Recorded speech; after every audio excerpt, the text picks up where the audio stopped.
తెలుగు ఉగాది పండగ శ్రీ విశ్వావసునామ సంవత్సర పంచాంగ శ్రవణ మహోత్సవ కార్యక్రమంలో కుంభరాశి వారికి ఎలా ఉండబోతుందో ఈ వీడియోలో సవివరంగా సంపూర్ణంగా తెలుసుకుందాం. కుంభరాశిలో ఏ నక్షత్రాలు వస్తాయి అనగా ధనిష్ఠా నక్షత్రంలోని 3వ పాదం, 4వ పాదం, శతభిష నక్షత్రంలోని 4 పాదాలు, పూర్వాభాద్ర నక్షత్రంలోని 1, 2, 3 పాదంలో కలిపితే కుంభరాశి అవడం జరుగుతుంది. చాలామందికి పుట్టినటువంటి కాల సమయంలో డేటా ఆఫ్ బర్త్లు లేనటువంటి కారణం వలన పేరు యొక్క మొదటి అక్షరాన్ని అనుసరిస్తూ ఆ రాశిని తెలుసుకునే ప్రయత్నం చేద్దాం. గు, గే, గో, సా, సి, సు, సే, సో, ద అక్షరాల వారందరూ కుంభరాశి జాతకులే. కుంభరాశి యొక్క అధిపతి శని భగవానుడు. వీరి ఆదాయ వ్యయాన్ని మనం గమనించినట్లయితే ఆదాయం 8, వ్యయం 14.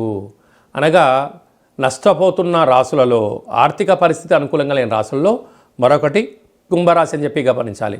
14 రూపాయలు ఖర్చు పొంచి ఉంటే కేవలం 8 రూపాయలు మాత్రమే ఆదాయం ఉంటే 6 రూపాయలు అప్పు కాబోతున్నారు.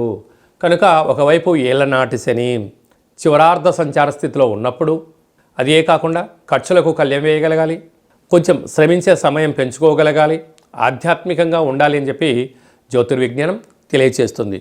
అవమానమేడు రాజపూజ్యం అనేటువంటి కార్యక్రమంలో రాజపూజ్యం 7, అవమానం 5 ఉంది. కనుక మీ మాటకు చెల్లుబాటు అయ్యే కాలం ఆసనమైంది. కానీ ధనం లేని మాట కొంతకాలం మాత్రమే ఉంటుంది, ధనం కలిగినటువంటి మాట చరిత్ర కలుగుతుంది అని చెప్పి గమనించాలి. కనుక వీలైనంతవరకు పంచాయతీలకు, గొడవలకు, సలహాలకు, సూచనలకు దూరంగా ఉండడం ఉత్తమోత్తమంగా భావించగలగాలి.